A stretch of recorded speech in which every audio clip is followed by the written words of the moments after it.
Friends, everything for exam channel में आपका स्वागत है। मैं तरुण दादीज आपका स्वागत करता हूं। क्षमा मांगता हूं कि रक्षाबंधन की वजह से थोड़ा सा वीडियो लाने में लेट हो गया, लेकिन एक बार फिर आपके लिए एक सेट फिर लेकर आया हूं। तो ये प्रीवियस ईयर्स पेपर्स पर बेस्ड है फ्रेंड्स। 100% आपको ये एग्जाम में सपोर्ट करेगा। इन क्वेश्चंस को आप जरूर पढ़ के जाना। तो फ्रेंड्स, स्टार्ट करते हैं आज का सेशन। तो सबसे पहले एक बार फिर मैं आपको बताता हूं कि जो जीके का पार्ट होगा राजस्थान विद्युत विभाग भर्ती के अंदर, वो लगभग 36 क्वेश्चन राजस्थान जीके से होंगे, जिसमें करंट्स के भी कुछ क्वेश्चंस होंगे। इसके अलावा world, India and everyday science से लगभग 12 क्वेश्चंस होंगे। तो टोटल 48 क्वेश्चंस होंगे फ्रेंड्स। तो एक बार फिर मैं आपको ये कहना चाहूंगा कि in this video everything for exam have put more content of Rajasthan GK according to exam, and we will try our best to cover maximum syllabus in all the upcoming sets, and with our hard work everything for exam think that you will get more and more questions from here in the exam। तो मुझे ऐसा लगता है friends कि everything for exam को ऐसा लगता है कि आपको यहां से ज्यादा क्वेश्चंस मिलेंगे एग्जाम में, और आप इन सेट्स को, सभी सेट्स को एक बार जरूर देख के जाए। कोशिश यही रहेगी 4 सितंबर से पहले तक आपको ज्यादा से ज्यादा सिलेबस कवर किया जाए। इसके अलावा मैं आपको ये और कहना चाहता हूँ कि कमर्शियल असिस्टेंट वाले भी इससे प्रिपरेशन करें, और जब एग्जाम्स हो जाएंगे ये, उनके बाद भी कमर्शियल असिस्टेंट के लिए हम कंटिन्यू क्लासेस रखेंगे, कंटिन्यूस वीडियोस रखेंगे। तो फ्रेंड्स, स्टार्ट करते हैं आज का सेशन। और साथ के साथ फ्रेंड्स, मैं यही कहना चाहूंगा कि आपको जो अपना ज्यादातर ध्यान है फ्रेंड्स, वो प्रोफेशनल नॉलेज पर देना चाहिए, क्योंकि प्रोफेशनल नॉलेज आपका ज्यादा स्कोरिंग करेगी। और इसके अलावा राजस्थान जीके और करंट पर आपको ज्यादा ध्यान देना चाहिए। क्यों? क्योंकि ये आपके लिए गेम चेंजर साबित होगी। तो इसलिए आप इस पैटर्न को जरूर फॉलो करना। आगे चलते हैं फ्रेंड्स, आज का क्वेश्चन स्टार्ट करते हैं कि सूची 1 को सूची सेकंड से सुमेलित करना है। नीचे दिए गए कूट का प्रयोग कर सही उत्तर चुनिए। सूची 1 को सूची 2 से मिलाना है। तो गागरिन कहां पर है, ताकली कहां पर है, लासी कहां पर है, चाकन कहां पर है, ये सामने इनके लिए सूची सेकंड दी हुई है। तो आप एक बार इस क्वेश्चन को जरूर रीड करना।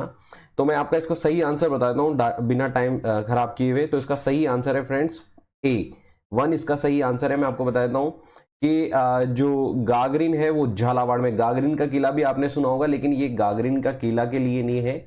ये जो गागरिन है ये एक बांध है जो कि अहू नदी पे बना हुआ है। फ्रेंड्स, याद रहे, गागरिन एक बांध है जो कि अहू नदी पे बना हुआ है, और ये झालावाड़ में आता है। फ्रेंड्स, याद रखना है ये कहाँ आता है, झालावाड़ में। गागरिन के किले से भी आप इसको याद रख सकते हो। ताकली बांध जो है, ताकली बांध है, ये ताकली नदी पे बना हुआ है। फ्रेंड्स, याद रखना है ये ताकली नदी पे बना हुआ है, और ये कोटा में आता है, तो इसे भी आप याद रखना फ्रेंड्स। लासी, ये लासी बांध है फ्रेंड्स, जो कि ये भी लासी नदी पे बना हुआ है। याद रहे फ्रेंड्स, ये भी किस पर बना हुआ है, लहासी नदी पे बना हुआ है, और ये आता है फ्रेंड्स 12 में, ये आप याद रखें फ्रेंड्स। इसके अलावा चाकन बांध है, ये चाकन जो बांध है ये भी चाकन नदी पे बना हुआ है, और इसके अलावा ये जो आता है ये बूंदी में आता है। तो फ्रेंड्स, ये 4 बांधे, और एक प्रकार से ये छोटी छोटी नदियों के बेस्ड पे एक जल परियोजना है। ये छोटी छोटी जल परियोजना है, बनाई गई है, और इन परियोजनाओं का जो संबंध है वो आप देख सकते हैं फ्रेंड्स। जो गागरिन है वो झालावाड़ से है, ताकली कोटा से है, लहासी 12 से है, और चाकन बूंदी से। तो इस प्रकार से 4 3 2 1 इसका फर्स्ट आंसर है। तो आप याद रखना फ्रेंड्स। आगे चलते हैं। Which of the following is the first super thermal power plant of Rajasthan? Suratgarh super thermal power plant, Kota thermal power plant, Chhabra thermal power plant, Dholpur gas thermal power plant. निम्न में से कौन सा राजस्थान का पहला सुपर तापीय पावर प्लांट है? सूरतगढ़ सुपर तापीय पावर प्लांट, कोटा तापीय पावर प्लांट, छबड़ा तापीय पावर प्लांट, धौलपुर गैस तापीय पावर प्लांट। तो फ्रेंड, जो इसका सही आंसर है, इसमें पूछा है कि निम्न से राजस्थान का पहला सुपर तापीय पावर प्लांट कौन सा है? तो फ्रेंड्स, वो है आंसर सूरतगढ़। सूरतगढ़ जो है इसका राजस्थान का पहला सुपर तापीय पावर प्लांट है। इसके अलावा मैं फ्रेंड्स बता देता हूं कि लगभग ये 1500 मेगावाट का पावर प्लांट है। हो सकता है विद्युत विभाग का एग्जाम है तो इसके बारे में पूछा भी जा सकता है। दूसरी बात, इसको 1998 में स्टैब्लिश किया गया था फ्रेंड्स, ये भी आप याद रखना। और जो ये जिसके अंडर में चलता है वो है RVUNL, आप याद रखना फ्रेंड्स, ये RVUNL के अंडर में चलता है सूरतगढ़ सुपर तापीय पावर प्लांट, ये आप याद रखना फ्रेंड्स। इसके अलावा जो ये जिस फ्यूल पर ये बेस्ड है फ्रेंड्स, वो है कोल, जिससे भाप वगैरह बनाकर ये आगे जिससे टरबाइन वगैरह घुमाए जाते हैं, तो फ्यूल जो यूज किया जाता है वो कोल यूज किया जाता है फ्रेंड्स इसमें। इसके अलावा ये कहां पर है ये भी आप याद रख ले फ्रेंड्स, ये गंगानगर में है, ठीक है, ये भी आप याद रखना फ्रेंड्स। तो इसकी जो इंस्टॉल्ड कैपेसिटी है 1500 मेगावाट, 1998 में ये स्टैब्लिश हुआ था, RVUNL के अंडर चलता है, और जिसका फ्यूल है वो कोल है, और ये कहां पर है, गंगानगर में। तो ये आप जरूर याद रखना फ्रेंड्स। इसके अलावा बताता हूं कि कोटा जो मेन सिटी है कोटा वहां पर है। इसके अलावा छबड़ा है वो रामगंज मंडी के अंदर आता है। धौलपुर में आप जानते होंगे बहुत अच्छे से। तो ये 3 पावर प्लांट भी आप याद रख सकते हैं। आगे चलते हैं friends. Which of the following power projects of Rajasthan is under state's complete ownership? Chambal project, Beas project, Mahi project, Satpura project. निम्नलिखित में से राजस्थान की कौन सी विद्युत परियोजना राज्य के स्वयं की पूर्ण स्वामित्व वाली परियोजना है? चंबल परियोजना, ब्यास परियोजना, माही परियोजना, सतपुड़ा परियोजना। तो फ्रेंड्स इसका सही आंसर है माही परियोजना। तो माही परियोजना जो है वो माही नदी भी आप जानते होंगे फ्रेंड्स बहुत अच्छे से। तो माही परियोजना है वो राजस्थान की एकमात्र जो है विद्युत परियोजना है जो पूर्ण स्वामित्व में, जो उसके ऊपर जो पूर्ण स्वामित्व है वो राजस्थान का है। तो आप जरूर याद रखना जो माही परियोजना है ये माही आप बहुत अच्छे से जानते होंगे। Mahi Bajaj Sagar hydro power projects जो पावर प्लांट है ये इस पर ये बेस्ड है माही परियोजना। और ये जो परियोजना है ये बांसवाड़ा राजस्थान में। फ्रेंड्स ध्यान रखना है ये परियोजना कहां पर है? बांसवाड़ा राजस्थान में। तो इससे भी क्वेश्चन अगर आपसे पूछा जाए तो आप याद रखना ये Mahi Bajaj Sagar hydro power plant पर बेस्ड है और इसका जो ये जहां पर है वो है बांसवाड़ा राजस्थान में। तो ये आप जरूर याद रखें। आगे चलते हैं friends. Name the ruler of Jaipur who serve the Mughal court constantly during the reign of Mughal emperors viz Shahjahan and Aurangzeb. Raja Man Singh, Mirza राजा जय सिंह, महाराजा सवाई जय सिंह, राजा भगवान दास। ऑप्शन है मुगल बादशाह शासक मुगल बादशाह शाहजहां और औरंगजेब के शासनकाल में निरंतर मुगल दरबार में कार्य करने वाले जयपुर के शासक का नाम बताइए। राजा मान सिंह, मिर्जा राजा जय सिंह, महाराजा सवाई जय सिंह, राजा भगवान दास। तो फ्रेंड्स इसका जो सही आंसर है वो है मिर्जा राजा जय सिंह। मिर्जा राजा जय सिंह है जिन्होंने शाहजहां और औरंगजेब दोनों के शासनकाल में कार्य किया। इनके बारे में बताता हूं फ्रेंड्स। ये आमेर रियासत, जो आमेर रियासत बहुत अच्छे से आप जानते होंगे, आमेर का किला भी आपने देखा होगा, ये वहां के शासक थे। इसके अलावा इन्होंने 1621 से 1667 तक लगभग 46 वर्ष तक ये आमेर रियासत की इन्होंने गद्दी संभाली। यहाँ की इन्होंने गद्दी संभाली लगभग 1621 से 1667 तक। लेकिन ये जो मुगल जानते होंगे, मुगलों ने हमला किया था और उनका मुगल का दरबार चलता था। उस दरबार में ये सेनापति के पद पर इन्होंने सेवाएं दी। सेनापति के पद से इन्होंने सेवाएं दी, ये याद रखना फ्रेंड्स। मुगल दरबार में इन्होंने सेनापति के पद से सेवाएं दी और लगभग ये सेवाएं इन्होंने 46 वर्ष तक दी है फ्रेंड्स। और इन्होंने जो कार्य किया वो शाहजहां, जहांगीर, इसके अलावा औरंगजेब, इन तीनों के कार्यकाल में इन्होंने सेवाएं दी है फ्रेंड्स। इन तीनों के कार्यकाल में इन्होंने सेवाएं दी है, ये आप जरूर याद रखना, आपसे ये एग्जाम में क्वेश्चन पूछा जा सकता है। इसके अलावा इनके बारे में एक और बात बताता हूं कि 1637 में इनको शाहजहां ने मिर्जा की उपाधि दी। तो ये भी आपसे एग्जाम में पूछा जा सकता है। 1637 में इनको मिर्जा की उपाधि दी गई थी, वो शाहजहां के द्वारा दी गई थी। आगे चलते हैं friends. Who was the founder ruler of Kota state? Madhav Singh, Mukund Singh, Kishore Singh, Ram Singh. Kota राज्य का संस्थापक शासक कौन था? माधव सिंह, मुकुंद सिंह, किशोर सिंह, राम सिंह। इसका सही आंसर है फ्रेंड्स माधव सिंह। आप जरूर याद रखना फ्रेंड्स, इसका सही आंसर क्या है? माधव सिंह। तो मैं आपको बताता हूं कि फ्रेंड्स 1631 में कोटा की स्थापना हुई थी। 1631 आप जरूर याद रखना, इसे एग्जाम में पूछा जा सकता है। और जो इसकी स्थापना की वो माधव सिंह था, जो कि क्वेश्चन भी पूछा गया है, आप जरूर याद रखें। और दूसरी याद रहे फ्रेंड इसको पहले हाड़ौती के नाम से जाना जाता था। और जो इसकी पहली ऐतिहासिक, हाड़ौती की जो पहली ऐतिहासिक राजधानी थी फ्रेंड्स वो कोटा नहीं थी, वो बूंदी थी। याद रखना हाड़ौती की जो ऐतिहासिक राजधानी थी वो बूंदी थी। और जो हाड़ौती है, हाड़ौती के अंदर कौन कौन आते हैं मैं एक बार फिर बताता हूं। कोटा, बूंदी, बारा और झालावाड़, ये चारों के चारों हाड़ौती जिले कहलाते हैं फ्रेंड्स। ये भी याद रखना, एग्जाम में आपसे क्वेश्चन पूछा जा सकता है। और जो यहाँ का राजवंश था फ्रेंड्स, जो हाड़ौती का राजवंश था वो हाड़ा जो एक जाति होती है, हाड़ा वंश हुआ करता था राजपूतों की, इनका राजवंश यहाँ पर हुआ करता था। आगे चलते हैं friends. In which Hindu month is Teja Dashami celebrated? Asoj, Shravan, Bhadrapad, Kartik. किस हिंदू महीने में तेजा दशमी मनाई जाती है? आसोज, श्रावण, भाद्रपद, कार्तिक। तो फ्रेंड जो इसका सही आंसर है वो भाद्रपद। याद रहे कि तेजा दशमी जो मनाई जाती है वो भाद्रपद में मनाई जाती है। और मैं आपको बताता हूं कि तेजा जी जो थे वो एक योद्धा, इसके अलावा वो एक समाज सुधारक भी थे और साथ के साथ उनको जो पूरे राजस्थान में वो सबसे ज्यादा जाना जाता है लोक देवता के रूप में। तो ये वर्ड आपको सबसे ज्यादा याद रखना है कि तेजा जी को किस नाम से, मतलब किस चीज के लिए होता है, वो एक लोक देवता के रूप में पूजे जाते हैं, जाने जाते हैं, जो कि आपसे एग्जाम में पूछा भी जा सकता है। और दूसरी बात, तेजा दशमी कब मनाई जाती है ये भी आपको याद रखना है फ्रेंड्स। ये मनाई जाती है भाद्रपद में। ये आपसे एग्जाम में क्वेश्चन पूछा जा सकता है। आगे चलते हैं फ्रेंड्स।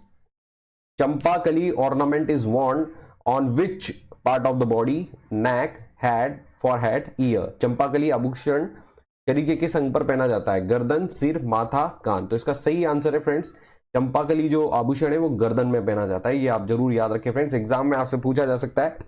इसके पिछले वाले सेट में भी मैंने आभूषण से एक क्वेश्चन पूछा था, यानी कि आभूषण से एक क्वेश्चन जरूर पूछा जा सकता है। तो याद रखना फ्रेंड्स कि चंपाकली कौन से उसमें कौन से अपने शरीर में कहां पर पहना जाता है? वो है गर्दन। इसके अलावा मैंने आपको पूरा एक्सप्लेनेशन के साथ पिछली वाली वीडियो में दे रखा है, पूरा एक आपको डेटा, तो वो भी आपको सपोर्ट करेगा। आगे चलते हैं फ्रेंड्स।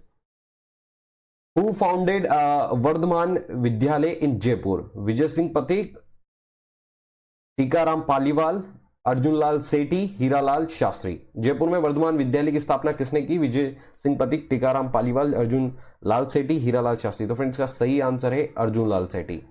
अर्जुन लाल सेठी उन्होंने इसकी स्थापना की थी फ्रेंड्स 1880 में। अर्जुन लाल सेठी ने इसकी स्थापना की थी फ्रेंड्स, ये आप जरूर याद रखें। ये आपसे एग्जाम में भी क्वेश्चन पूछा जा सकता है कि वर्धमान विद्यालय की स्थापना किसने की थी। एक इसके अलावा मैं आपको बताता हूं कि 1906 में जो जैन शिक्षा प्रचारक समिति की स्थापना की गई थी फ्रेंड्स 1906 में। और उसी के तत्वाधान में फ्रेंड्स जो वर्धमान पाठशाला है वो स्थापित की गई थी। और ये भी आपको एग्जाम में याद रखना है, आपसे एग्जाम में पूछा जा सकता है। Who among the following was one of the leader of revolt of 1857 in Kota? जय दयाल, नंद किशोर, कन्हैया लाल, कुशल सिंह। निम्नलिखित में से कौन कोटा में 1857 के विद्रोह का एक नेतृत्व करता था? जय दयाल, नंद किशोर, कन्हैया लाल, कुशल सिंह। तो फ्रेंड्स का सही आंसर है जय दयाल। याद रहे फ्रेंड्स कि 1857 का जो विद्रोह हुआ था, आपने देखा होगा, इसके लिए ये इसका जो रीजन था वो था चर्बी वाले कारतूस, आपने देखा होगा। तो ये चर्बी वाले कारतूस की वजह से 1857 का विद्रोह हुआ, जिसके नाना साहेब को आप बहुत अच्छे से जानते हो, जो इसके हीरो रहे थे 1857 की क्रांति के लिए। आप झांसी की रानी को भी जानते होंगे। तो फ्रेंड्स मैं इसके अलावा अपने हम बात करते हैं सिर्फ राजस्थान की। तो राजस्थान में जो छह सैनिक छावनी थी, वो जो सबसे ज्यादा चर्चा में रही थी, वो 6 सैनिक छावनी आपको याद होना चाहिए फ्रेंड्स, कभी कभी एग्जाम में क्वेश्चन पूछ लिया जाए। तो इसके अलावा मैं आपको बताता हूँ कि नसीराबाद आप बहुत अच्छे से जानते होंगे, नाम भी सुना होगा, जहां पर आज जो अपनी आर्मी का छावनी भी है अभी, ठीक है। इसके अलावा नसीराबाद, ब्यावर, ये दोनों छावनी बनाई गई थी, ये दोनों अजमेर के अंडर में आती है फ्रेंड्स। इसके अलावा मैं आपको बताता हूँ नीमच जो पहले एमपी में था और अभी इसको राजस्थान में काउंट किया जाता है। देवली जो है टोंक के अंदर आती है फ्रेंड्स, इसको भी आप बहुत अच्छे से जानते होंगे। खेरवाड़ा ये उदयपुर में आती है फ्रेंड्स ये छावनी, इसको भी आप याद रखें फ्रेंड्स। इसके अलावा एरिनपुरा जो है ये पाली के अंदर आती है फ्रेंड्स। तो ये 1857 विद्रोह की 6 छावनी आती है राजस्थान की, जिसको आप याद रखें, आपसे एग्जाम में भी पूछा जा सकता है। आगे चलते friends. which is the most popular Rajasthani song which describe the beauty of a young girl? कुर्जा, Moomal, सपना, गोरबंद। कौन सा प्रसिद्ध राजस्थानी गीत एक युवती के सौंदर्य का वर्णन करता है? और वो है कुर्जा, मूमल, सपना, गोरबंद। तो फ्रेंड इसका सही आंसर है मूमल। जो मूमल है ये एक राजस्थानी गीत है जो कि युवती के सौंदर्य का वर्णन करता है। याद रहे फ्रेंड्स, एक राजस्थानी गीत है जो कि युवती के सौंदर्य का वर्णन करता है। और ये एक प्रकार का एक बन्ना बन्नी गीत है फ्रेंड्स। ये एक प्रकार का क्या है? बन्ना बन्नी गीत है, ठीक है, जो बन्ना बन्नी गीत के अकॉर्डिंग डिफाइन किया जाता है, ठीक है। और इसको जो आवाज दी थी वो सिकंदर खां की आवाज में दिया गया है। ये फ्रेंड्स ये भी याद रख सकते हैं, अभी इसको आवाज दी गई है वो सिकंदर खां ने आवाज दी है, ठीक है। तो ये मूमल है जो कि राजस्थानी गीत है और जो कि युवती के सौंदर्य को डिफाइन करता है, ये आप याद रखें। आगे चलते हैं friends. Where is the temple of goddess Tripura Sundari situated? Banswara, Udaipur, Dungarpur, Chittor. Option है त्रिपुरा सुंदरी देवी का मंदिर कहाँ स्थित है? बांसवाड़ा, उदयपुर, डूंगरपुर, चित्तौड़। इसका सही आंसर है फ्रेंड्स, आप ध्यान से देखिएगा, इसका आंसर है उदयपुर। तो त्रिपुरा सुंदरी का जो मंदिर स्थित है ये उदयपुर में स्थित है और ये एक हिंदू टेम्पल है फ्रेंड्स, और इसकी स्टोरी बहुत बड़ी है, तो मैं कभी आपको डिफाइन करूंगा, लेकिन अभी आप सिर्फ इतना सा याद रखें कि जो त्रिपुरा सुंदरी का मंदिर है वो उदयपुर में है और ये एक हिंदू टेम्पल है। आगे चलते हैं। Which tree leaves are use for making bidi? Palash, Dhokda, Tendu, teak मतलब कि सागवान। कौन से वृक्ष की पत्तियों का उपयोग बीड़ी निर्माण में होता है? पलाश, धोकड़ा, तेंदू, सागवान। तो फ्रेंड्स का जो सही आंसर है वो है तेंदू। याद रहे फ्रेंड्स कि बीड़ी बीड़ी आपने देखा होगा जो सिगरेट की तरह होती है, तो इस बीड़ी को जो बनाने में जिस पत्ते का उपयोग किया जाता है वो है तेंदू। दूसरी बात मैं आपको बता दूं कि इसका जो फ्रेंड्स जो साइंटिफिक नेम है वो डी स्पाइरोस मेलानोक्सिलॉन है। मैं एक बार फिर इंग्लिश में इसको लिख देता हूं, डी स्पाई, एक सेकेंड रुकना फ्रेंड्स, डी स्पाइरोस, इसके अलावा मेलान ऑक्सीलॉन। इसका फ्रेंड्स जो है साइंटिफिक नेम है डी स्पाइरोस मेलानॉक्सिलॉन। दूसरी बात फ्रेंड्स मैं आपको ये बताना चाहूंगा कि ये जो पौधे हैं, ये जो पत्तियां हैं, ये भारत और श्रीलंका में मिलती है। याद रहे फ्रेंड्स, ये भारत और श्रीलंका दोनों में पाई जाती है। दूसरी बात जो भारत में है ये एमपी के अंदर तेंदू के नाम से जाना जाता है। इसके अलावा जो ओडिशा है, ओडिशा के अंदर फ्रेंड्स ये ओडिशा और झारखंड दोनों के अंदर फ्रेंड्स ये केंदू के नाम से जाना जाता है। तेंदू जाना जाता है एमपी में और ओडिशा झारखंड में केंदू के नाम से जाना जाता है, और ये भारत और श्रीलंका दोनों में मिलता है। इसका साइंटिफिक नेम है डाई स्पाइरोस मेलानॉक्सिलॉन। तो फ्रेंड्स इसको भी आप जरूर याद रखें, एग्जाम में हो सकता है शायद यही क्वेश्चन पूछ लिया जाए। इसके अलावा मैं आपको बताता हूं फ्रेंड्स, राजस्थान करंट से भी क्वेश्चन पूछे जाएंगे। राजस्थान करंट के मैंने पिछले जो स्टार्टिंग में मैं 10, 11, 12 सेट लाया था, उसमें राजस्थान करंट के मैंने बहुत सारे क्वेश्चन डाले। एक मैं स्पेशल भी बना दूंगा राजस्थान करंट का, तो आप जरूर इनको पढ़ के जाएं, एग्जाम में यहां से जरूर सपोर्ट मिलेगा। क्वेश्चन है, मुख्यमंत्री की बजट घोषणा 2021-22 के लिए राजस्थान राज्य आयुष अनुसंधान केंद्र की स्थापना की जाएगी? अजमेर, उदयपुर, जोधपुर, जयपुर। तो फ्रेंड्स का जो सही आंसर है वो सही आंसर मैं आपको बता देता हूं। आप बता सकते हैं कि कमेंट बॉक्स में जरूर कमेंट करना चाहे तो कमेंट जरूर करना कि मुख्यमंत्री बजट घोषणा 2021-22 के लिए राजस्थान राज्य आयुष अनुसंधान केंद्र की स्थापना की जाएगी। तो फ्रेंड्स ये की जाएगी, तो इसका सही आंसर है वो है अजमेर। तो अजमेर में ये आयुष केंद्रों की स्थापना की जाएगी फ्रेंड्स। दूसरी बात मैं बताता हूं कि हमारे राजस्थान में बहुत सारे आयुष केंद्र हैं, लगभग नहीं भी करते हुए 10 आयुष केंद्र है टोटल, ठीक है। और इसमें जो राजस्थान के जो अजमेर है वहां पर भी इसकी स्थापना की जाएगी। इसके अलावा जो डॉक्टर सर्वपल्ली राधाकृष्णन, जिसको राजस्थान आयुर्वेद विश्वविद्यालय, ये कहां पर है? जोधपुर। इसके तत्वाधान में ये स्थापना चलेगी फ्रेंड्स, तो ये भी आप याद रखें। आगे चलते हैं। चिरंजीवी योजना के अंतर्गत प्रत्येक परिवार को कितना कैश हेल्थ कवर मिलेगा? 2.5 लाख, 3 लाख, 5 लाख, 7 लाख। तो फ्रेंड इसके अंदर जो कैश कवर मिलेगा वो लगभग 5 लाख का मिलेगा। तो फ्रेंड्स मैं आपको बता दूं कि इसका पूरा नाम जो है वो है मुख्यमंत्री चिरंजीवी स्वास्थ्य योजना, और ये बहुत ज्यादा चर्चा में रही है। अभी एग्जाम में आपसे क्वेश्चन भी पूछा जा सकता है। इसमें लगभग 850 रुपए प्रति वर्ष आपको सबमिट करना होगा।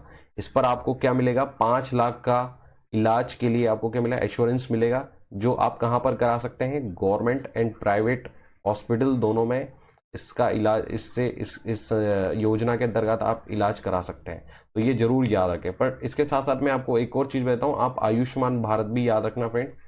आयुष्मान भारत जो है ये भी स्वास्थ्य से संबंधित है और ये केंद्र सरकार की स्कीम है फ्रेंड्स, ये केंद्र सरकार की स्कीम है, और इसमें भी जो एश्योरेंस दिया गया है वो लगभग 5 लाख का है। और दूसरी बात, इसमें आप सिर्फ सरकारी गवर्नमेंट हॉस्पिटल्स ही यूज कर सकेंगे फ्रेंड्स, ठीक है। तो ये भी आप याद रखें, एग्जाम में आपसे पूछा जा सकता है। आगे चलते हैं फ्रेंड्स। मुख्यमंत्री किसान मित्र ऊर्जा योजना का शुभारंभ कब हुआ? अप्रैल 2021, मई 2021, जून 2021, जुलाई 2021। तो फ्रेंड्स इसका सही आंसर है जुलाई 2021।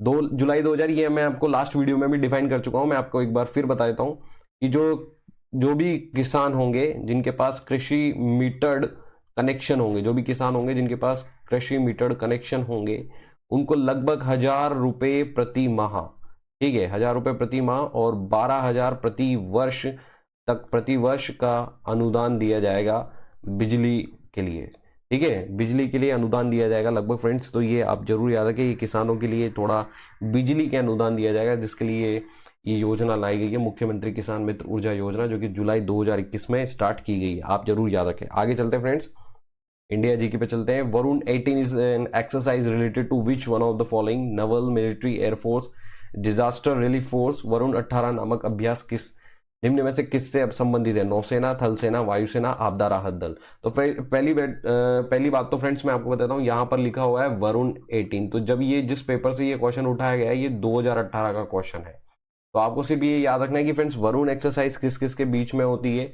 ये फ्रांस, ठीक है, फ्रांस के अलावा आप ध्यान रखिएगा फ्रेंड्स, ये फ्रेंच जो है फ्रांस के अलावा ये इंडिया, फ्रांस और इंडिया के मध्य होती है, और ये एक नेवी एक्सरसाइज है, ये जरूर याद रखें फ्रेंड्स, ये एक नेवी एक्सरसाइज है और ये फ्रांस और इंडिया के बीच में होती है। इसको आप जरूर याद रखें, एग्जाम में क्वेश्चन आपसे जरूर पूछा जा सकता है।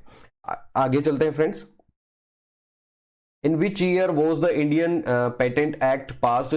किस वर्ष में भारतीय पेटेंट अधिनियम पारित हुआ था? 1960, 1970, 1980, 1990। तो ये पूछा गया है कि पेटेंट जो अधिनियम था वो कब पारित हुआ था। तो फिर पहले मैं आपको बताता हूँ कि भारत में जो, पहले पूरी हिस्ट्री में आपको हल्का सा शब्दों में समझा रहा हूँ फ्रेंड्स, इसका सही आंसर क्या है वो मैं आपको बताता हूँ फ्रेंड्स। 1970 इसका सही आंसर है, 1970 में इसको पारित किया गया था।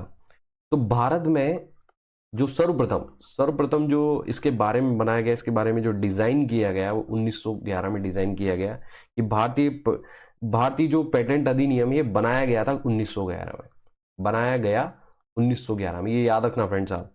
इसके अलावा स्वतंत्रता जब मिली, हमको फ्रीडम मिली 1947 में, तो स्वतंत्रता के बाद इसको पुनः डिजाइन किया गया और 1970 में ये पारित हुआ फ्रेंड्स। ये 1970 में कब हुआ? पारित हुआ।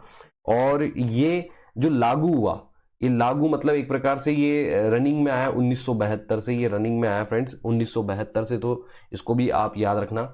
और जो इसमें संशोधन हुए फ्रेंड्स, इसमें जो संशोधन हुए वो पेटेंट संशोधन अधिनियम बनाया गया। पहले तो संशोधन करने के लिए पहले क्या बनाया गया? पेटेंट संशोधन अधिनियम बनाया गया। और ये अधिनियम कब बना? ये अटल बिहारी वाजपेयी की सरकार में बनाया गया 2002 में, और इसमें संशोधन हुए 2005 में। फ्रेंड्स ध्यान रखना, इसमें संशोधन कब हुए? 2005 में। तो ये सब जानकारी आपके लिए फायदेमंद हो सकती है, तो आप इसको जरूर याद रखें। आगे चलते हैं friends. On which of the following day is the national voters day celebrated in India? 25 जनवरी, 30 जुलाई, 12 जुलाई, 30 जनवरी। तो ऑप्शन है, निम्न में से किस दिन भारत में राष्ट्रीय मतदाता दिवस मनाया जाता है? 25 जनवरी, 30 जुलाई, 12 जुलाई, 30 जनवरी। तो फ्रेंड इसका सही आंसर मेरे ख्याल से आप बहुत अच्छे से जानते होंगे, 25 जनवरी को राष्ट्रीय मतदाता दिवस मनाया जाता है। 25 जनवरी को राष्ट्रीय मतदाता दिवस मनाया जाता है। तो मैं आपको बताता हूं कि इसकी जो शुरुआत है, जो इसकी शुरुआत 25 जनवरी से की गई फ्रेंड्स। और मैं आपको बताता हूं कि इस दौरान जो राष्ट्रपति थी, वो राष्ट्रपति आप बहुत अच्छे से जानते होंगे, वो थे प्रतिभा पाटिल। प्रतिभा पाटिल ने इसकी शुरुआत की थी राष्ट्रीय मतदाता दिवस की। दूसरी बात, ये एक चुनाव आयोग की तरह से एक ड्राइव थी कि भाई हम ज्यादा से ज्यादा लोगों को, मतदाताओं को जागरूक करें ताकि वो वोट दे सके, इसलिए ये दिवस लॉन्च किया गया था। तो फ्रेंड्स आपको सिर्फ इतना सा याद रखना है कि प्रतिभा पाटिल ने ये लॉन्च किया था, ये प्रारंभ किया था। आगे चलते friends. Apurvi Chandela is related to which of the following sport? Wrestling, athletes, boxing, rifle shooting. Apurvi Chandela निम्न में से किस खेल से संबंधित है? कुश्ती, एथलेटिक्स, बॉक्सिंग और राइफल शूटिंग। तो इसका सही आंसर है फ्रेंड्स, जो अपूर्वी चंदेला जिससे बिलोंग करती है वो है राइफल शूटिंग। इसके अलावा मैंने आपको सारे प्लेयर्स के बारे में कुछ पिछली वीडियोस में भी बताया था, जो राजस्थान के इंपॉर्टेंट प्लेयर्स हैं उन सब के बारे में मैंने आपको बहुत अच्छे से बताया था। तो आप पिछली वीडियोस जरूर देखें, क्योंकि इस बार मैं सिर्फ आपको सिर्फ क्वेश्चन करवा रहा हूँ जल्दी, ताकि इनमें से कुछ भी क्वेश्चन आपको मिल जाए। तो फ्रेंड्स थोड़ा एक्सप्लेन कम कर रहा हूँ, लेकिन आपको ज्यादा से ज्यादा क्वेश्चन कवर करने की कोशिश कर रहा हूं ताकि आपको एग्जाम में एज इट इज मिले। तो फ्रेंड्स याद रखिए, ये जिससे रिलेटेड है वो शूटिंग से रिलेटेड है। अपूर्वी चंदेला, इनको गोल्ड भी मिला था 2019 में। ये किस में मिला था? इनको आईएसएसएफ जो होता है उसके वर्ल्ड कप में इनको ये दिया गया था। शूटिंग फेडरेशन वर्ल्ड कप होता है जो इंटरनेशनल, उसमें इनको मिला था फ्रेंड्स। और ये जो हुआ था वर्ल्ड कप, ये न्यू दिल्ली में हुआ था फ्रेंड्स, ये भी आप याद रखना। तो इसके अलावा ये अर्जुन अवार्ड से भी सम्मानित है, इनको अर्जुन अवार्ड भी दिया हुआ है, तो ये भी आप याद रखना। तो अपूर्वी चंदेला राजस्थान के एक बहुत ही इंपॉर्टेंट प्लेयर है, इसको आप याद रख सकते हैं क्योंकि ये जहां से बिलोंग करती है, ये बॉर्न है जयपुर, ये जयपुर से बॉर्न, मतलब इनका जन्म जो हुआ है वो जयपुर में हुआ है, तो ये भी आप याद रख सकते हैं। आगे चलते हैं।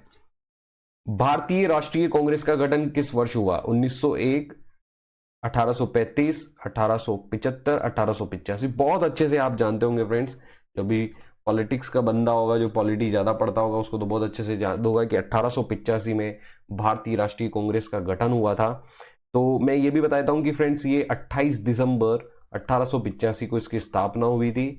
और इसके अलावा मैं आपको बताता हूँ फ्रेंड्स कि एयू होम ने इसकी स्थापना की थी। फ्रेंड्स ये भी आप याद रखना कि एयू होम ने इसकी स्थापना की थी। और इसके अलावा मैं आपको कांग्रेस के बारे में कुछ बताना चाहूंगा, तो वो ये कि कांग्रेस में अब तक फ्रेंड्स 7 प्रधानमंत्री रह चुके हैं। ये भी आपको याद रखना है फ्रेंड्स कि कांग्रेस में अब तक लगभग 7 प्रधानमंत्री रह चुके हैं, ये भी आपके लिए फायदेमंद होगा।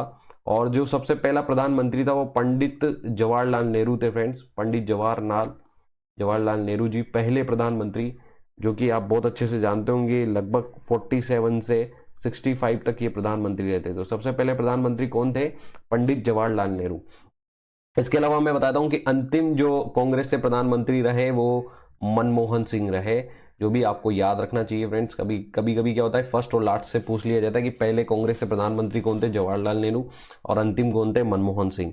और मनमोहन सिंह का जो कार्यकाल रहा वो फ्रेंड्स वो रहा है, आप जानते होंगे बहुत अच्छे से कि मनमोहन सिंह 2014 के, इन्होंने 2014 तक सरकार चलाई, अप्रैल तक, क्योंकि मई में इनके इलेक्शन हो गए थे। और ये 2005 से इन्होंने 2004 से इन्होंने शुरुआत की थी, तो लगभग 10 साल तक इन्होंने इस पर, भारत पर प्रधानमंत्री के रूप में शासन किया। फ्रेंड्स ये आप जरूर याद रखें। आगे चलते हैं। राजा Ram Mohan Roy was the founder of, इसके संस्थापक राजा राम मोहन राय थे। ब्रह्म समाज, प्रार्थना समाज, रामकृष्ण मिशन, आर्य समाज। बहुत अच्छे से जानते होंगे कि राजा राम मोहन राय ने जिसकी स्थापना की वो है ब्रह्म समाज। तो ब्रह्म समाज की स्थापना की थी राजा राम मोहन राय ने।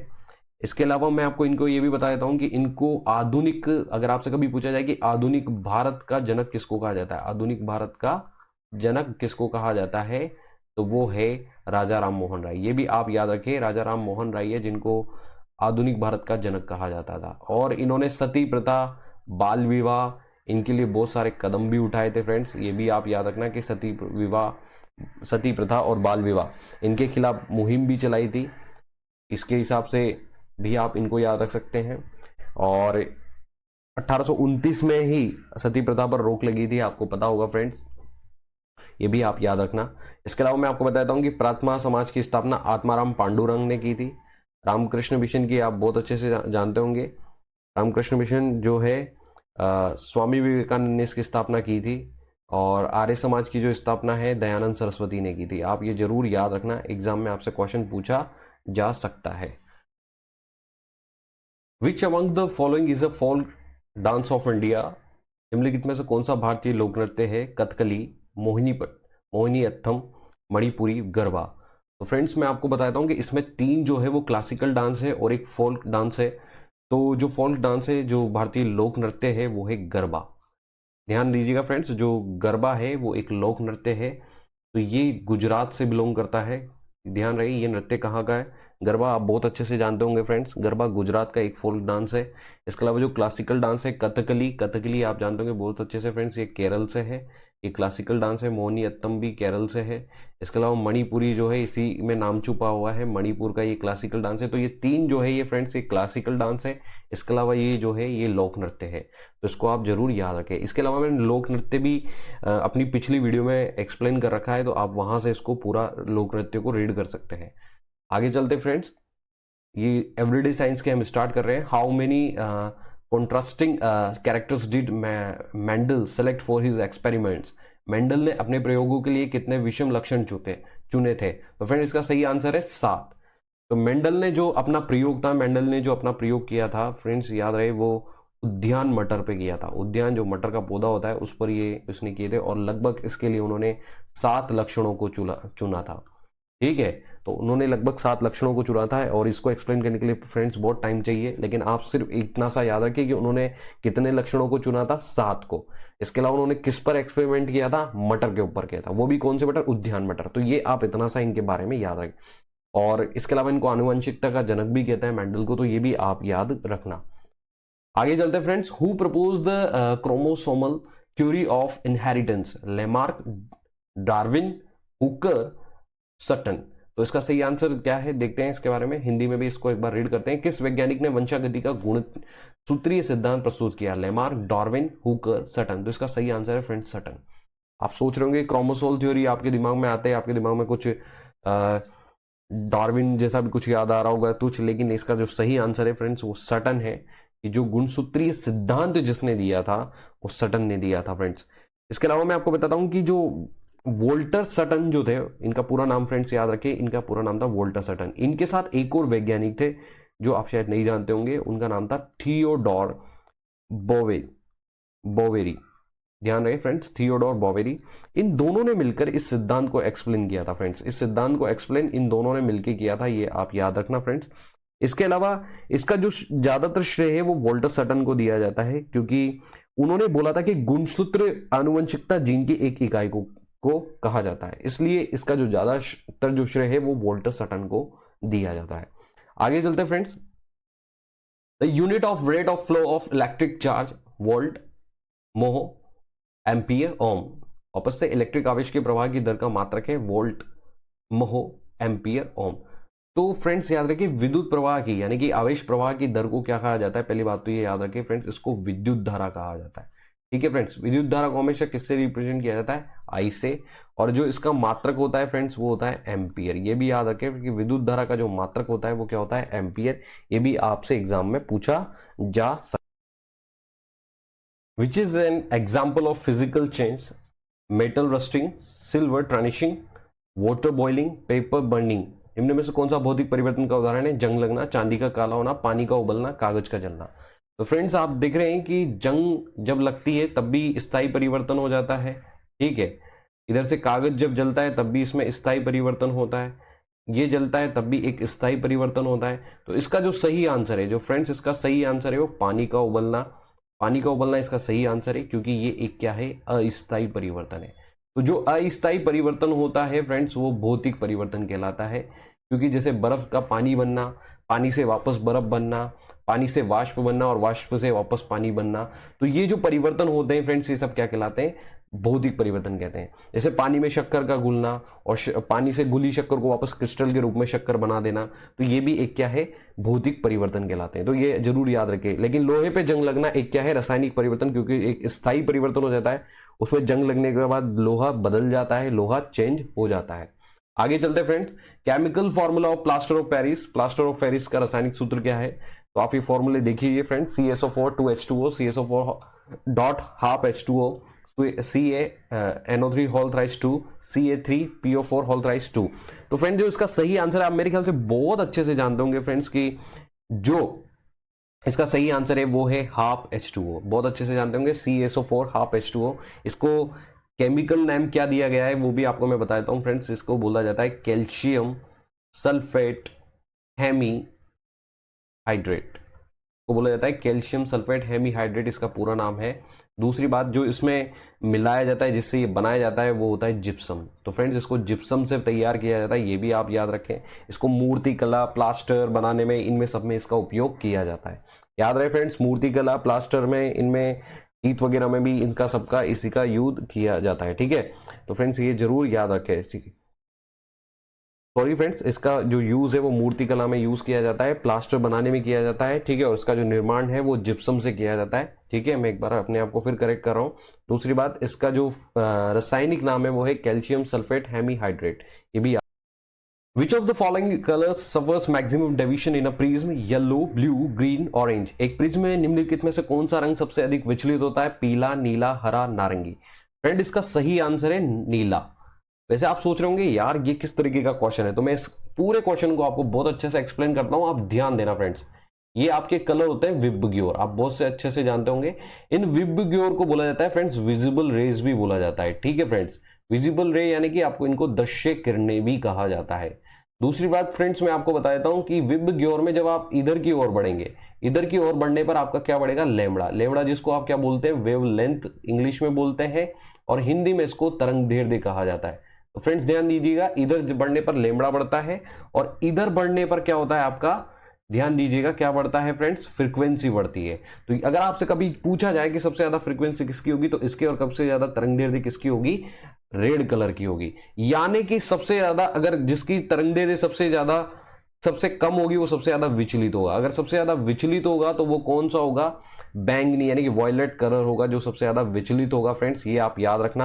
अब अगर अपन लाइन से चले तो ऑप्शन में ध्यान दीजिएगा, आपको क्या दे रखा है, पीला, नीला, हरा, नारंगी। तो सबसे पहले क्या आ रहा है फ्रेंड्स, ब्लू आ रहा है। तो यानी कि जो सबसे पहले विचलित होगा वो ब्लू कलर होगा। इस तरीके से आप याद रख सकते हैं फ्रेंड्स। सबसे जल्दी जिसका फेल जाएगा, जो एक प्रकार से जो विचलित होगा, वो कौन सा होगा, नीला कलर होगा। इसके क्योंकि ग्रीन उसके आगे आ रहा है, येलो उसके आगे आ रहा है, ऑरेंज उसके आगे आ रहा है, तो सबसे पहले जो विचलित होगा फ्रेंड्स वो ब्लू होगा, और सबसे जल्दी विचलित होता है तो वो कौन सा होता है, वायलेट।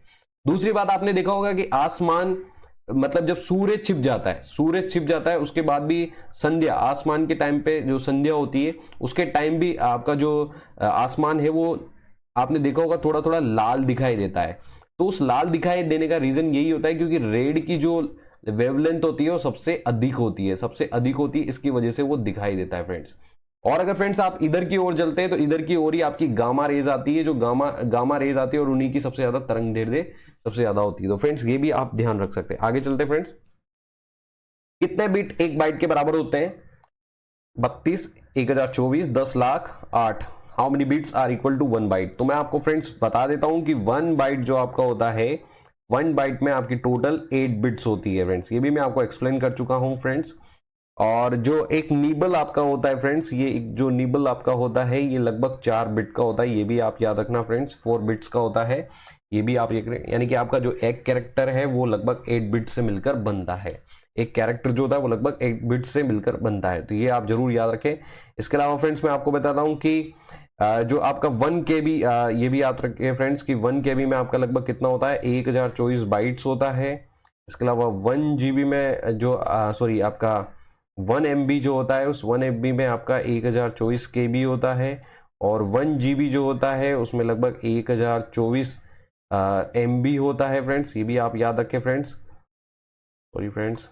और जो आपका 1 TB होता है उसमें लगभग 1024 GB होता है, ये भी आप जरूर याद रखें, ये भी आपसे एग्जाम में पूछा जा सकता है। ये MB है फ्रेंड्स, जरूर याद रखें, ठीक है। तो ये लगभग जो 1024 होता है लगभग 2 की पावर 10 होता है, ये भी आप जरूर याद रखें, एग्जाम में आपसे पूछा जा सकता है। आगे चलते हैं friends, which one of the following is not a search engine, Google, Chrome, Yahoo, Bing. निम्न में से कौन सा एक सर्च इंजन नहीं है, गूगल, क्रोम, याहू, बिंग। तो फ्रेंड इसका जो सही आंसर है वो है क्रोम। क्रोम एक सर्च इंजन नहीं है, ये एक क्या है, ब्राउजर है। ये आपसे एग्जाम में क्वेश्चन पूछा जाते हैं। ये ब्राउजर है जो कि आप जानते हैं कि आपकी जितनी भी वेबसाइट्स वगैरह आप देख सकते हैं वो इसी के माध्यम से देख सकते हैं, यानी कि ये एक ऐप की तरह होता है, एप्लीकेशन सॉफ्टवेयर की तरह, जो कि आप इसके माध्यम से अपनी वेबसाइट्स को देख सकते हैं। अपने गूगल के जितने भी सर्च डेटा जो सर्च करते हैं वो इसी के माध्यम से, ब्राउजर के माध्यम से ही दे सकते हैं, ठीक है फ्रेंड्स। तो क्रोम आपका एक ब्राउजर है। आगे चलते हैं, निम्नलिखित में से, ये वर्ल्ड जीके के क्वेश्चन है फ्रेंड्स, निम्नलिखित में से किसे भूमध्य सागर का लाइट हाउस कहते हैं, सिसिली का स्ट्रोम्बली, पश्चिमी द्वीप समूह का माउंट पिली, मैक्सिको पैराक्यूटिन, इटली का विसुवियस। तो फ्रेंड्स इसका जो सही आंसर है, मेरे ख्याल से आप बहुत अच्छे से जानते होंगे और आपने नाम भी सुना होगा स्ट्रोम्बली का। तो स्ट्रोम्बोली जो है वो भूमध्य सागर का लाइट हाउस कहलाता है, ठीक है फ्रेंड्स। ये एक क्या है, मैं भी आपको ये बताता हूं, ये एक सक्रिय ज्वालामुखी है फ्रेंड्स। ये ज्वालामुखी जो कि एक धधकता ही रहता है, इसलिए सक्रिय ज्वालामुखी है, और इसकी वजह से इसको भूमध्य सागर का लाइट हाउस भी कहा जाता है। और ये इटली में स्थित है फ्रेंड्स। ये जो इटली है, इटली के जो सिसिली के ऊपर लिपरी द्वीप है ये फ्रेंड्स, यार इटली के सिसिली के ऊपर जो लिपरी द्वीप है वहां पर ये स्थित है फ्रेंड्स, ये भी आप याद रख सकते हैं। चलते हैं फ्रेंड्स नेक्स्ट क्वेश्चन पर। संयुक्त राष्ट्र महासभा की पहली महिला भारतीय अध्यक्ष कौन थी, Margaret Thatcher, गोल्डा mayor, Sarojini Naidu, विजय लक्ष्मी पंडित। बहुत अच्छे से शायद मेरे फ्रेंड्स आप जानते होंगे कि जो संयुक्त राष्ट्र महासभा में जो पहली भारतीय महिला अध्यक्ष थी वो विजय लक्ष्मी पंडित थी। बहुत अच्छे से हम जानते होंगे, आपको बहुत बार आपने जीके पढ़ी होगी, तब भी आपको रटाया गया होगा कि विजय लक्ष्मी पंडित आपकी क्या है, पहली महिला भारतीय अध्यक्ष है, किसमें, यूएन में। और जो सरोजनी नायडू है, इसको लेके बहुत सारे कंफ्यूज होते हैं, तो मैं आपको बताता हूं कि इंडियन नेशनल कांग्रेस की पहली अध्यक्ष भी थी, पहली महिला अध्यक्ष इंडियन नेशनल कांग्रेस। इसके अलावा वो पहली महिला राज्यपाल भी थी, पहली महिला गवर्नर अगर आपसे पूछी जाए तो वो कौन थी, सरोजनी नायडू थी, ये भी आप याद रखना। और मार्गरेट थ्रेचर थी वो पीएम, ब्रिटेन जो जानते हैं, ब्रिटेन की ब्रिटिश पीएम थी, पहली महिला ब्रिटिश पीएम थी, तो ये भी आप याद रखना फ्रेंड्स, ये भी आपसे एग्जाम में पूछा जा सकता है। आगे चलते फ्रेंड्स, किस देश को पहले सिलोन के नाम से जाना जाता था, which country was previously known as Ceylon. Option से आपके पास श्रीलंका, मलेशिया, मालदीव्स, मॉरिशियस। आप बहुत अच्छे से जानते होंगे फ्रेंड्स, बहुत ही अच्छे से इसके नाम में ही छुपा है श्रीलंका। श्रीलंका को पहले सिलोन के नाम से जाना जाता था। पहले फ्रेंड्स मैं इसके बारे में बताता हूँ कि 1972 में इसका नाम बदलकर लंका रखा गया और फिर रिस्पेक्टेबल लेवल से लंका के आगे श्री लगाया गया और इसका नाम 1978 में श्रीलंका रखा गया, तो ये भी आप जरूर याद रखना। इसके अलावा फ्रेंड्स मैं आपको बताता हूं कि श्रीलंका की जो राजधानी बहुत से कोलंबिया समझते हैं, लेकिन मैं आपको बता देता हूं कोलंबो, लेकिन मैं आपको बताता हूं कि जो इसकी सही जो राजधानी है वो है जयवर्धने। बहुत से जो है कंफ्यूज होते हैं, लेकिन इसकी राजधानी क्या है, श्रीलंका की राजधानी जयवर्धने, ये आप याद रखना। और श्रीलंका में श्रीलंका रुपीज यूज किया जाता है। जो वहां के 8 प्रेजेंट जो प्रेसिडेंट है फ्रेंड्स, ये भी आप याद रख लीजिए, वो गोताबया है, ठीक है, गोताबया राजपक्षे। और जो वहां के पीएम है वो है महिंद्रा राजपक्षे, ठीक है। यहां पर भी फ्रेंड्स परिवारवाद बहुत चलता है। यहाँ पर चार भाई है, वो चारों ही इसी गवर्नमेंट के अंदर है। तो गोताबया वहां पर प्रेसिडेंट है और पीएम कौन है वहां पर, महिंद्रा राजपक्षे, ये भी आप जरूर याद रखें। आगे चलते फ्रेंड्स, कोविड-19 की संपूर्ण जानकारी। तो करंट अफेयर से मैं आपको आज पूरा कोविड-19 कवर करूंगा, ये आप ध्यान दीजिएगा, ध्यान से, आपका कोई भी प्रश्न यहां से गलत नहीं होना चाहिए। तो सबसे पहले फ्रेंड्स मैं बताता हूं कि कोरोना वायरस की जो उत्पत्ति हुई थी फ्रेंड्स, वो 2019 में हुई थी। ये याद रखना, ये चीन के उबई प्रांत से वुहान शहर में हुई थी। यानी कि आपसे कभी पूछा जाए कि कोरोना वायरस की उत्पत्ति कहां हुई थी, 2019 में चीन के हुबई प्रांत के वुहान सिटी से हुई थी। और सबसे पहले WHO ने इसको कोरोना वायरस घोषित किया था। तो इसकी कोविड-19 की corona virus disease full form है। ये एग्जाम में पूछा गया है कि कोविड-19 की फुल फॉर्म क्या होती है, तो कोरोना वायरस डिजीज 2019 इसकी फुल फॉर्म है फ्रेंड्स। इसके अलावा 11 मार्च 2020 को WHO ने इसको महामारी घोषित किया था। अगर आपसे पूछा जाए कि WHO ने इसको महामारी कब घोषित किया था, तो वो 11 मार्च 2020 को किया था। आप बहुत अच्छे से जानते होंगे इससे प्रभावित होने वाला अंग फेफड़ा है। इसके अलावा जो सबसे पहला मामला आया था फ्रेंड्स, वो केरल में आया था, ये भी आपको याद रखना है। लक्षद्वीप अभी तक एक ऐसा क्षेत्र है जहां पर एक भी मामला नहीं आया फ्रेंड्स। इसके अलावा जो सबसे पहले जिसने वैक्सीनेशन कंप्लीट करके दुनिया को मास्क मुक्त घोषित किया, वो इजराइल है, ये भी आप अच्छे से याद रखना फ्रेंड्स। इसके अलावा कोरोना वायरस के संक्रमण पहली मौत जो हुई, पहली संक्रमण से पहली मौत जो हुई थी, वो कर्नाटक में हुई थी फ्रेंड्स। और इसके लिए जो फ्रेंड्स अधिनियम बनाया गया था, जिस अधिनियम के तहत भारत में सेवाएं दी गई कोरोना के लिए, वो है महामारी रोग अधिनियम 1897। सबसे पहला कर्फ्यू जो है वो 22 मार्च को लगाया गया और पहला संपूर्ण भारत लॉकडाउन जिसको बोला जाता है 23 मार्च। तो मित्रों यहां पर बहुत सारे कंफ्यूज होते हैं, बहुत से समझते हैं कि 22 मार्च को लगा था लॉकडाउन, नहीं, लॉकडाउन 22 मार्च को नहीं, लॉकडाउन 23 मार्च को लगा था। 22 मार्च को जनता कर्फ्यू लगा था और 23 मार्च से संपूर्ण लॉकडाउन लगा था। कोरोना को महामारी घोषित करने वाला पहला राज्य फ्रेंड्स हरियाणा है और पंजाब राज्य ने कोरोना वायरस के कारण पूर्ण कर्फ्यू लगाया था, ये पहला राज्य है। और जो संपूर्ण लॉकडाउन जिस राज्य ने लगाया वो राजस्थान था फ्रेंड्स। और सार्क देशों के लिए बनाए गए कोविड-19 इमरजेंसी फंड में भारत ने $10 मिलियन का योगदान दिया है। ध्यान दीजिएगा फ्रेंड्स, $10 मिलियन का योगदान दिया सार्क देशों के लिए भारत ने। सार्क देश आप बहुत अच्छे से जानते होंगे friends, south Asian association of regional corporation, जिसको आप बहुत अच्छे से जानते हो, जिसमें हमारे भारत के पड़ोसी देश हैं। कोविड-19 के सभी प्रोटोकॉल लागू करने वाला दुनिया का पहला एयरपोर्ट कौन सा था, फ्यूमिनो एयरपोर्ट। इसके अलावा जिसको सबसे पहले वैक्सीन लगी वो मनीष कुमार था, जो कि एम्स का कर्मचारी, जो कि आप बहुत अच्छे से जानते होंगे, बहुत ज़्यादा हाईलाइट हुआ था न्यूज चैनल पर। कोविड-19 से संक्रमित होने वाले पहले प्रधानमंत्री बोरिस जॉनसन है। बोरिस जॉनसन जो आप जानते होंगे पीएम है ब्रिटेन के, इंग्लैंड के पीएम हैं, जो बहुत अच्छे से जानते होंगे आप। कोरोना वायरस के बढ़ते प्रकोप के कारण टोक्यो ओलंपिक 2020 से बाहर होने वाला देश कौन सा है, कनाडा। कनाडा ने सबसे पहला अपना नाम निकाला था टोक्यो ओलंपिक 2020, जो कि जापान में हुआ इस वर्ष। कोविड-19 रोगियों के इलाज के लिए भारत का पहला प्लाज्मा बैंक दिल्ली में बनाया गया। फ्रेंड्स मैंने आपको प्लाज्मा के बारे में शायद एक्सप्लेन भी किया था और दिल्ली सरकार इसके बारे में बहुत ज़्यादा चर्चा में भी रही थी। तो प्लाज्मा बैंक सबसे पहले दिल्ली में खोला गया। कोरोना से मुक्त होने वाला भारत का पहला राज्य कौन बना? गोवा। सबसे पहले मुक्त होने वाला राज्य गोवा बना फ्रेंड्स। इसके अलावा कोविड के खिलाफ संयुक्त राष्ट्र ने मणिपुर की कुडोल पहल चलाई गई थी मणिपुर सरकार के द्वारा, जिसको 10 पहलों में शामिल किया गया फ्रेंड्स। कोविड-19 से मुक्त होने वाला पहला यूरोपीय देश जो था फ्रेंड्स वो स्लोवेनिया था। इसके अलावा परीक्षण टेस्ट की जो सुविधा भारत के पहले एयरपोर्ट पे दी गई वो दिल्ली अंतर्राष्ट्रीय हवाई अड्डा। दिल्ली का अंतर्राष्ट्रीय हवाई अड्डा बहुत अच्छे से जानते होंगे, इंदिरा गांधी के नाम से जाना जाता है। भारत की पहली कोरोना वैक्सीन कोवैक्सीन को भारतीय चिकित्सा अनुसंधान ICMR तथा भारत बायोटेक ने तैयार किया था। तो मैं आपको बताता हूँ कि फ्रेंड्स इनके द्वारा की गई तैयार जो वैक्सीन है वो कोवैक्सीन है। अगर आपसे पूछा जाए कि कोवैक्सीन किसके द्वारा निर्माण किया गया है तो वो ICMR और बायोटेक ने मिलकर बनाया है। और जो कोवैक्सीन का पहला मानव ट्रायल लिया था वो अमेरिका ने शुरू किया था और जिस पर वैक्सीन के लिए जो सबसे पहले जिसने रजिस्ट्रेशन किया वो रूस था, यानी कि सबसे पहले जिसने रूस ने डिजाइन किया वो स्पुतनिक V थी जो कि सिंगल डोज वैक्सीन है। ये भी आप याद रखें फ्रेंड्स, सिंगल डोज वैक्सीन इसको कहा जाता है। इसके अलावा अमेरिका की फाइजर है, मॉडर्ना है और इसके अलावा आप बहुत अच्छे से जानते होंगे जॉनसन एंड जॉनसन की सभी वैक्सीन कहाँ की? अमेरिका की। आगे चलते फ्रेंड्स मैं आपको कुछ वैक्सीन वापस से बता देता हूँ। स्पुतनिक V है जो कि कहाँ की है? रशिया की वैक्सीन। ये सिंगल डोज वैक्सीन है और ये वर्ल्ड, इसको याद रखना आपकी फ्रेंड्स, ये वर्ल्ड की फर्स्ट वैक्सीन थी जो रजिस्टर्ड हुई थी, ये भी आप अच्छे से याद रखना। और Pfizer and biotech US Germany के माध्यम से बनाई गई है। US ने फाइजर और बायोएनटेक ने जर्मनी, इन्होंने दोनों ने मिलकर रिसर्च की और ये एक डबल डोज वैक्सीन है। मॉडर्ना US के द्वारा बनाई गई, ये भी एक डबल डोज वैक्सीन है। जॉनसन एंड जॉनसन ये भी USA के द्वारा बनाई गई है और ये डबल डोज वैक्सीन है फ्रेंड्स। एस्ट्राजेनिका जो कि ब्रिटेन की कंपनी है और इसने डबल डोज वैक्सीन बनाई है फ्रेंड्स।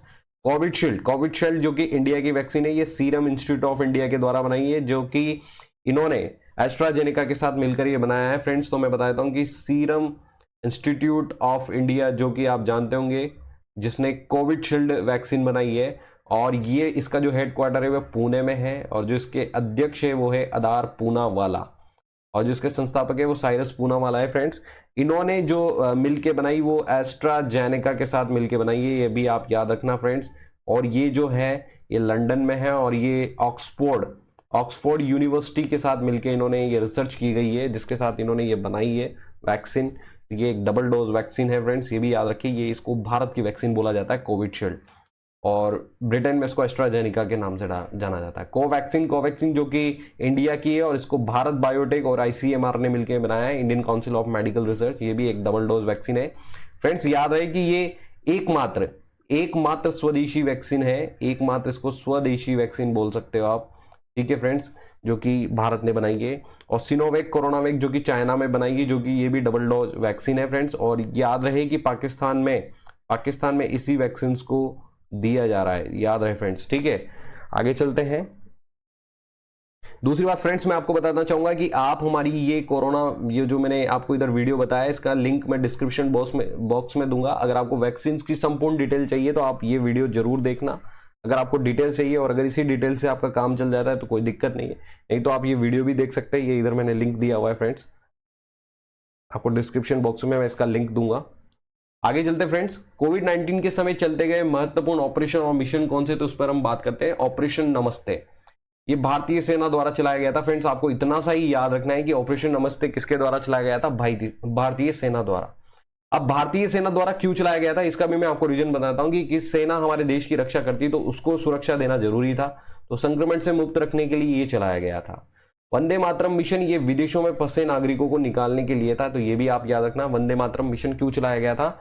विदेशों में फंसे नागरिकों को निकालने के लिए। इसके अलावा फ्रेंड्स मैं आपको बताता हूं कि मिशन सागर जो है ये मालदीव, सेशेल्स और मेडागास्कर जो है इनको आवश्यक खाद्य सामग्री और आयुर्वेदिक दवाओं की आपूर्ति कराने के लिए दिया गया था। आप बहुत अच्छे से जानते होंगे मालदीव, सेशेल्स और मेडागास्कर ये हिंद महासागर में आते हैं और इनको जो उपलब्ध कराना था उसके लिए, जो कोरोना सपोर्ट जो इनको देना था उसके लिए मिशन चलाया गया था, मिशन सागर। ऑपरेशन समुद्र सेतु ये पर्टिकुलर मालदीव के लिए चलाया गया था, जो जहां पर फंसे हुए भारतीय थे उनको वापस लाने के लिए भारतीय नौसेना का ये ऑपरेशन था फ्रेंड्स। संजीवनी था, ये भी मालदीव के लिए ही था और लगभग 62 टन आवश्यक दवाएं उनको उपलब्ध कराई गई इस मिशन के तहत। तो फ्रेंड्स आप याद रख सकते हैं कि सागर में आपने क्या बनाया, सेतु, और सेतु से क्या दी आपने, संजीवनी। तो जब आप सागर के अंदर गए तो सागर में आपने देखा 3 द्वीप है। 3 द्वीप कौन कौन से हैं, मालदीव, मेडागास्कर, सेशल्स। तो इस वजह से आप इसको याद रख सकते हैं। जब आपने सेतु बनाया तो सेतु बनाकर आप कहां गए, मालदीव गए, और मालदीव में जाकर आपने क्या दे दी, संजीवनी। तो ये इस तरीके से आप इन तीनों को याद रख सकते हैं कि सागर पे सेतु बनाकर हम संजीवनी देने गए। तो सागर में आपको 3 द्वीप मिले, मालदीव, मेडागास्कर और सेशल्स। सेतु बनाया आपने मालदीव के लिए और वहां पर आप दवाई देकर आए। इस तरीके से आप इन तीनों को याद रख सकते हैं।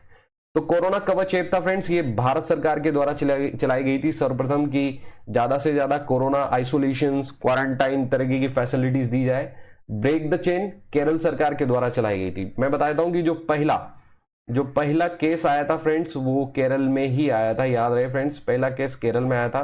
तो जहां से चेन बनने लगी उस चेन को तोड़ना जरूरी था। तो ब्रेक द चेन किसने चलाया, केरल सरकार ने। ऑपरेशन शिल्ड दिल्ली सरकार ने चलाया। नाडी ऐप जो फ्रेंड्स है वो पांडुचेरी सरकार ने चलाया। प्रज्ञाम ऐप जो है फ्रेंड्स झारखंड सरकार ने चलाया। कोविड केयर ऐप है वो अरुणाचल प्रदेश सरकार ने चलाया।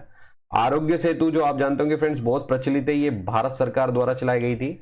आरोग्य सेतु जब ऐप चलाई गई थी तो उसके द्वारा आपने देखा होगा कि आपको कोरोना गाइडलाइंस, आयुर्वेदिक दवाइयों की सबकी सूचना है आरोग्य सेतु से। इसके अलावा आप अपने आसपास के किसी कोरोना मरीज को भी मतलब आप सर्च कर सकते थे। इसके अलावा आपको भारत सरकार का डेटा चाहिए था वो भी आरोग्य सेतु से मिल जाता था। तो बहुत सारी फैसिलिटीज आरोग्य सेतु ऐप के माध्यम से दी गई थी। समाधान ये मानव संसाधन विकास मंत्रालय के द्वारा चलाई गई, जिसका नाम अब शिक्षा मंत्रालय कर दिया गया है, MHRD का, ये भी आप याद रखना। 5T योजना दिल्ली सरकार द्वारा चलाई गई। करुणा जो है वो सिविल सर्विसेज एसोसिएशन द्वारा चलाई गई। वीसेक टनल जो है तेलंगाना सरकार द्वारा चलाई गई।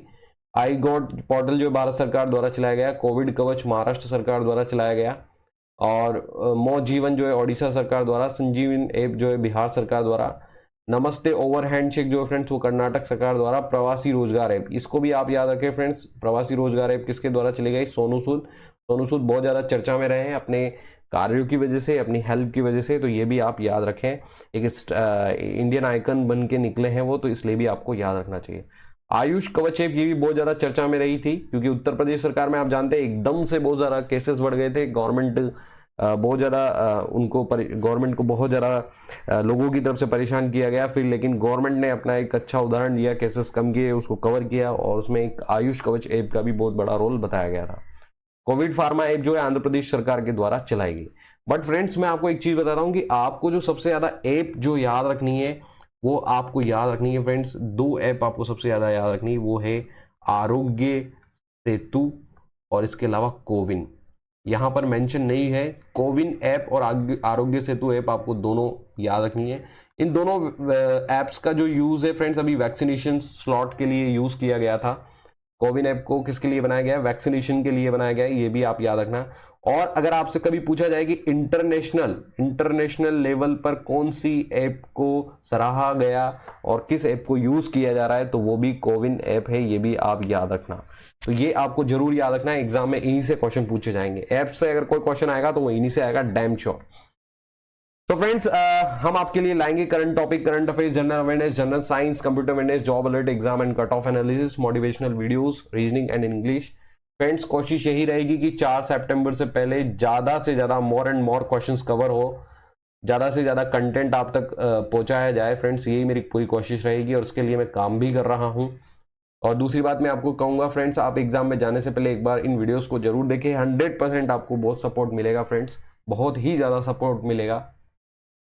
तो जो भी इंपॉर्टेंट टॉपिक्स होंगे वो पूरा करूंगा।